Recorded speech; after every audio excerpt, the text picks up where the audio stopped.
Hello guys.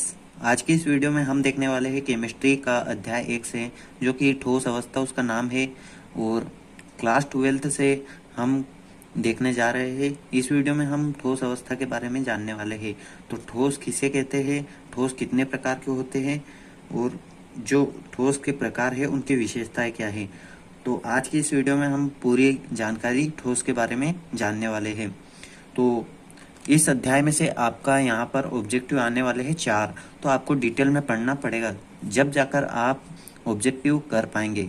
अगर आप objective के चक्कर में रहते हो तो आप सोचिएगा भी मत कि आप ऑब्जेक्टिव कर सकते हो सकता है आपने इधर उधर से पढ़े और आ जाए तो आप कर सकते हो। लेकिन अगर सामने वाले ने आपसे कहीं से भी उठाकर क्वेश्चन कर दिया और आपने पढ़ा नहीं, तो आप फिर कहाँ से करोगे। तो पढ़ना आपको बहुत ज़रूरी है। और आज का बहुत ही वेरी मोस्ट इम्पोर्टेंट क्वेश्चन हम लेकर आ चुके हैं यहाँ पर। तो very very very most IMP question है ये हमारा कि ठोस किसे कहते हैं। तो चलिए हम समझते हैं और देखते हैं कि ठोस किसे कहते हैं। मेरा नाम है दया सागर, आप देख रहे हैं गुड स्टडी चैनल, और हम करने जा रहे हैं अभी वीडियो को शुरू। अगर आपकी तैयारी आप अच्छी तरह से करना चाहते हो और वेरी मोस्ट इम्पोर्टेंट क्वेश्चन करना चाहते हो तो इस चैनल को जरूर सब्सक्राइब कर देना। अगर आपको कोई समस्या हो मैसेज कर सकते हो, मैं आपको रिप्लाई कर दूंगा। वो कमेंट बॉक्स सिर्फ आपके लिए दिया गया है, ना कि हमारे लिए। हम तो बस आपको सिर्फ रिप्लाई दे सकते हैं और आपके सवालों का जवाब दे सकते हैं। अगर आपको कोई प्रॉब्लम हो तो आप कमेंट कर सकते हो। तो चलिए हम शुरू करते हैं और देखते हैं हमारे प्रश्न की ओर चलकर। तो ठोस किसे कहते हैं, तो यहाँ पर आता है कि ठोस वे पदार्थ होते हैं। देखिएगा, ध्यान से समझिएगा। ठोस वे पदार्थ होते हैं, जैसे कि कोई सा भी पदार्थ हुआ तो ठोस वे पदार्थ होते हैं जिनका आकार एवं आयतन दोनों निश्चित होता है। अब मैं आपको चित्र के माध्यम से इसको समझा देता हूँ। तो यहाँ पर आप देख सकते हैं कि यहाँ पर ये पदार्थ किसे कहते हैं, तो वह वस्तु जो स्थान घेरती है पदार्थ कहलाती है। तो यहाँ पर आप देख सकते हैं कि ठोस, द्रव और गैस, जो कि हमारी और प्लाज्मा पदार्थ की अवस्थाएं होती है। तो यहाँ पर ठोस आता है, इसी के बारे में तो हम चर्चा कर रहे हैं। अभी आप देख सकते हो जिनका आकार एवं आयतन दोनों निश्चित होता है उसे हम ठोस कहते हैं। आगे आपको पता चल जाएगा क्यों इसे ठोस कहा जाता है। तो इनके रचक कण अत्यंत पास पास होते हैं, इसीलिए इसको ठोस कहा जाता है। अभी हम पढ़ेंगे तो हमें पता चल जाएगा। तो यहाँ पर आप देख सकते हैं कि साथ ही इनके रचक कण या अवयवी कणों के मध्य अत्यंत प्रबल आकर्षण बल पाया जाता है। तो आप देख सकते हो चित्र के अनुसार यहाँ पर कि ये जो है इनके साथ रचक कण या अवयवी कण। अब रचक कण या अवयवी कण कौन कौन से हुए हैं, तो ये जो गोले दिखाई दे रहे हैं ये रचक कण और अवयवी कण है जिनके मध्य प्रबल आकर्षण बल पाया जाता है। प्रबल आकर्षण बल मतलब एक दूसरे को जकड़ा हुआ रहता है, जकड़ा हुआ रहता है। यही क्रिस्टलीय ठोस भी कहलाता है। लेकिन अभी हम क्रिस्टलीय ठोस मतलब कि ठोस के प्रकार पर नहीं पहुंचे हैं।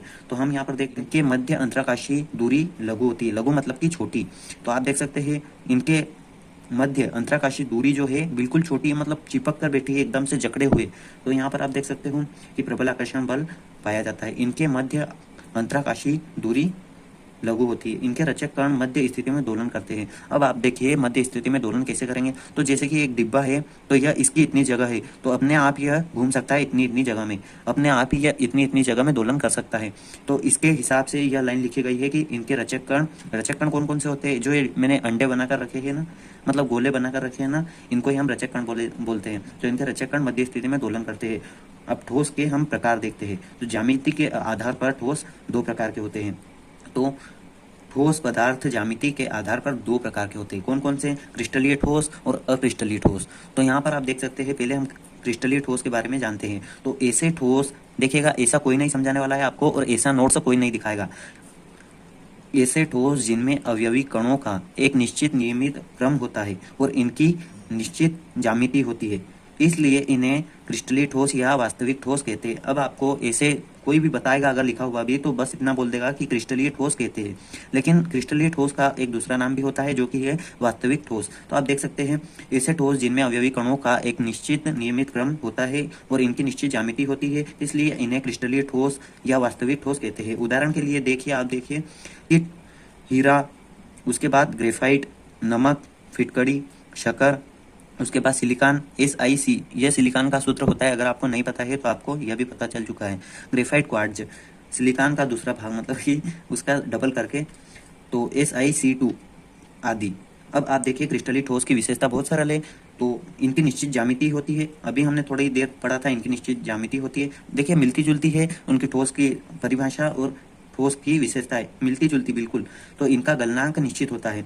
अब दूसरी विशेषता है हमारा कि इनका गलनांक निश्चित होता है। यह विषम देशिक होते हैं। यह हमारी तीसरी हो चुकी है, यह विषम देशिक होते हैं। अब हम अक्रिस्टलीय ठोस के बारे में जानते हैं। अब आपने क्रिस्टलीय ठोस को पूरा याद कर लिया।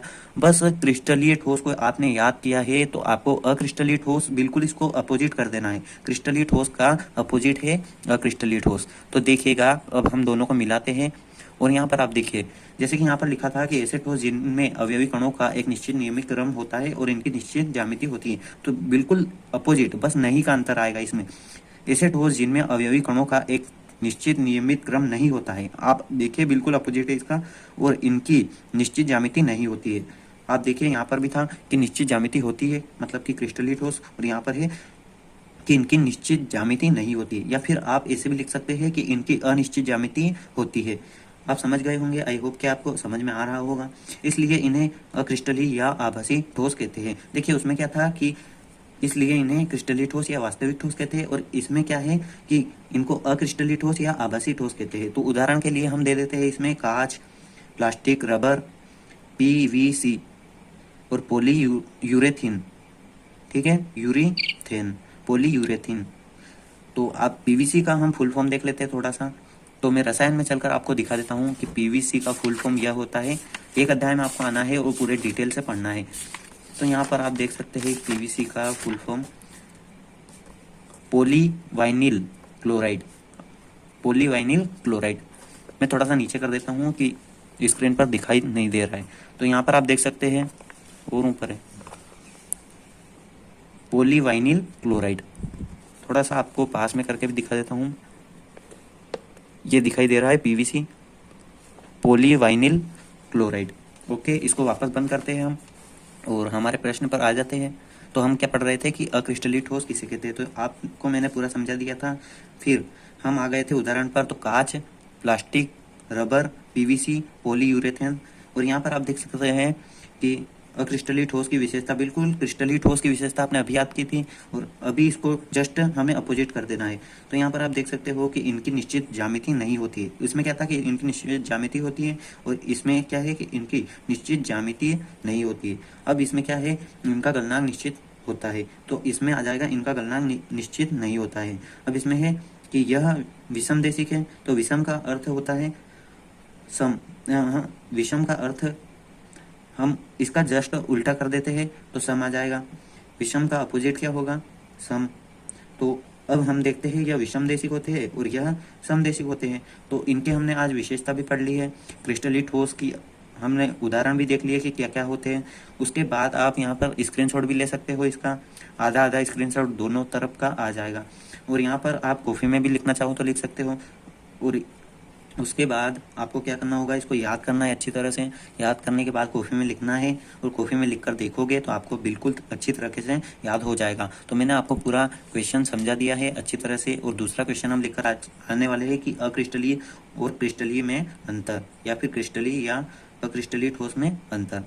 तो इसका इससे मिलता जुलता पूरा हमारा अंतर बनने वाला है कि यह विषम देशिक होते हैं या समदेशिक होते हैं, इनका गलनांक निश्चित नहीं होता है, इनका गलनांक निश्चित होता है। ऐसा कुछ हमारा क्वेश्चन बनने वाला है।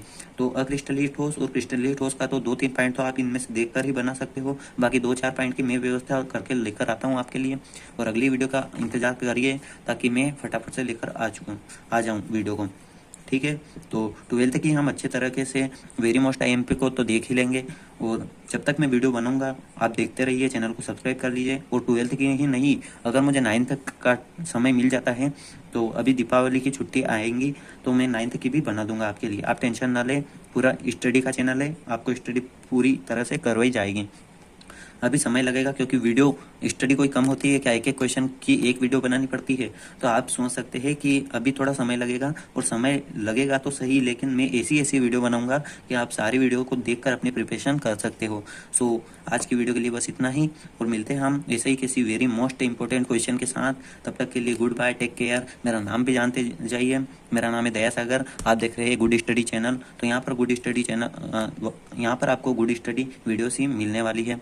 So take care, bye bye, goodbye, जय श्री राम, जय Shri Mahakal. So take care, bye bye.